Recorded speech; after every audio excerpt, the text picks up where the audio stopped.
नमस्कार आप सभी लोगों को। मैं Bhairav Mewari awakening defence academy Haldwani से एक बार फिर आप लोगों के बीच आज की क्लास में हम थोड़ा सा देखेंगे स्क्वायर एंड स्क्वायर रूट। मैंने लिखा हुआ है square and square root, Hindi में हुआ वर्ग और वर्गमूल। एक छोटा सा टॉपिक है ना।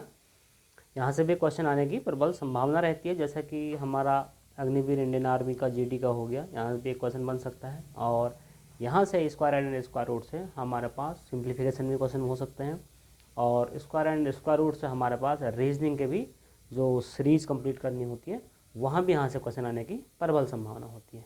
अब सबसे पहले दो चीज़ें लिखी हुई है, एक लिखा हुआ है वर्ग और एक लिखा हुआ है वर्गमूल। तो स्क्वायर, स्क्वायर का मतलब होता है वर्ग, क्या होता है? वर्ग होता है ना, क्या होता है? वर्ग होता है। ऐसे स्क्वायर का अगर हम फिगर बनाएं वैसे ऐसा स्क्वायर का क्या होता है? ऑल साइड आर इक्वल, सारी साइडें कैसी होती हैं? इक्वल होती हैं। तो वो ये हमारे पास क्या कहलाता है? वैसे ये हमारे पास स्क्वायर कहलाता है, ठीक, ऑल साइड आर इक्वल ना। और स्क्वायर रूट क्या होता है? स्क्वायर रूट में हम किसी भी नंबर का स्क्वायर रूट फाइंड करते हैं तो स्क्वायर रूट का एक सिंबल होता है, इस तरीके से आपने देखा होगा, ये स्क्वायर रूट का सिंबल होता है, ठीक। अब सपोज दैट वर्ग में हम यहाँ पर ये मैंने कोई एक वेरिएबल ले लिया, मैंने एक एक्स ले लिया, मैंने लिखा एक्स, लिखा एक्स वेरिएबल लिखा, स्क्वायर ऑफ एक्स करता हूँ तो स्क्वायर ऑफ एक्स मैंने किया, तो यानी कि इसका मतलब हुआ एक्स इंटू एक्स, एक्स को 2 टाइम हमने लिखा तो एक्स इंटू एक्स हुआ। ऐसे हमारे पास अगर हम डिजिट में देखते तो वह होल स्क्वायर ऑफ 1 हम अगर करते हैं, है ना, 2 का होल स्क्वायर अगर हम करते हैं तो 1 का होल स्क्वायर 1 इंटू 1, तो क्या आया? 1 1 जब 1 ही आया। 2 का स्क्वायर अगर हम करें तो क्या हो जाएगा? 2 इंटू 2, तो 2 जा क्या होगा? 4 होगा। इसी तरीके से डायरेक्ट हमें 1 से लेकर हम मिनिमम 20 तक तो हमें डायरेक्ट क्या होना चाहिए? स्क्वायर लर्न होने चाहिए एक प्रकार से, कि हम चुटकी भर में सेकेंड भर में उसका आंसर अप्लाई कर दें। सपोज दैट हमें लिखना है 3 का होल स्क्वायर कितना होता है? 3 का 9 होता है, देखो 3 का 9, 4 का 16 होता है, 5 का 25 होता है, 6 का 36 होता है, ठीक है जी। और 7 का कितना होता है? 49, 8 का होता है 64, उसके बाद 9 का होता है 81, 10 का होता है 100, 11 का होता है 1 to 1, 12 का होता है 144, है ना। 15 का होता है, देखो 15 का यहाँ पर लिखता हूँ मैं 2 to 5, और 16 का होता है 256, 17 का होता है 360, 17 का होता है 289, 18 का होता है 384, 18 का होता है 324, 19 का होता है 361, है ना। तो इतने आपको डायरेक्ट आगे 19 तक, ठीक है। अब हमारे पास रिमेनिंग पार्ट का होता है 20, और 20 का होता है क्या? 400, कितना होता है? 400, 21 अगर आता है तो होता है 441, अगर 22 आता है तो हम लिखेंगे कितना? 484 लिखेंगे। यानी कि 22 तक हमें क्या है? जनरली ओरली एक प्रकार से हमें लर्न टाइप के हो गए हैं। ये वैसे तो रोड मेमोरी पर नहीं करना चाहिए, फिर भी अगर हमें अपनी मैथ्स में कम समय में मैक्सिमम क्वेश्चन सॉल्व करना है तो वहाँ पर अगर जनरली हमें डायरेक्ट इस प्रैक्टिस से हमें इस तरह से लर्न हो जाते हैं तो वेल एंड गुड, बहुत बढ़िया रहेगा, क्योंकि क्वेश्चन सॉल्व करने में हमें आसानी रहेगी।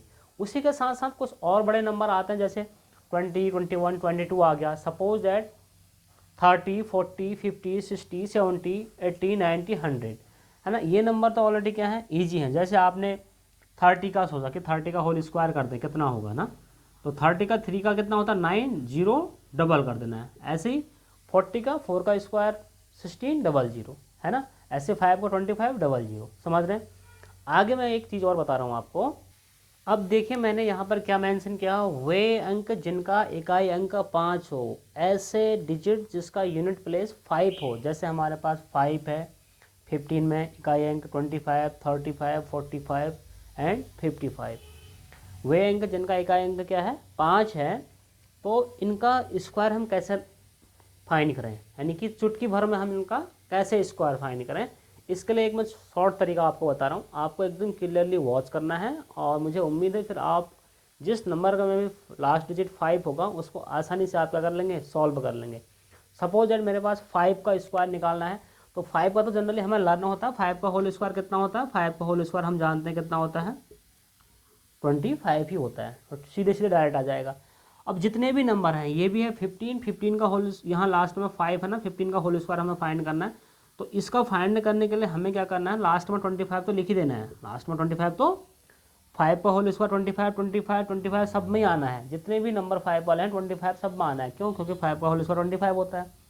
अब आगे का नंबर, यहाँ पर क्या नंबर आएगा, यहाँ पर 1 लिखा हुआ है ना, 1, तो 1 पे क्या करना है, ठीक इससे जस्ट बड़ी संख्या से, 1 से ठीक बड़ा 2 होता है, तो 2 से इससे मल्टीप्लाई कर देना है, 2 से यहाँ मल्टीप्लाई करने का 2 1 जा 2 आ जाएगा।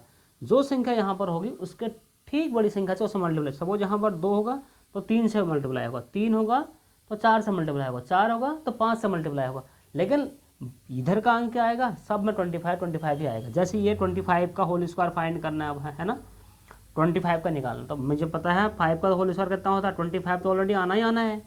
अब यहाँ पर 2 लिखा हुआ है, 2 से ठीक बड़ा जस्ट बड़ा क्या होता है, 3 होता है, तो 3 2 जा 6, 6 25 हो गया इसका, देखो है ना। ऐसे 35 को फाइंड करना होल स्क्वायर, आपको किसका निकालना है, 35 का। तो 35 का होल स्क्वायर फाइंड करने के लिए 5 का डायरेक्ट स्क्वायर लिखोगे तो 5 का कितना होगा 25, और 3 से ठीक बड़ा 4, 4 3 जा 12, तो ये देखो ये आ गया। जो संख्या यहाँ पर होगी दूसरे नंबर पर, उसका क्या करना है, उससे ठीक बड़ी संख्या से उसी में मल्टीप्लाई कर देना है। अब इसमें 45 में 45 का होल स्क्वायर क्या होगा, 5 को तो 25 होगा ही होगा, है ना। अब 4 से ठीक बड़ा 5, 5 को 20 आ गया आपके पास, देखो। और ऐसे 55 का होल स्क्वायर करना है हमें, 5 का कितना होगा 25, तो आना ही आना है ना। और ये फिर 5 आ गया, 5 से ठीक बड़ा 6, 6 पंचे 30, 6 5 30, तो यहाँ पर क्या कर देंगे आप 30।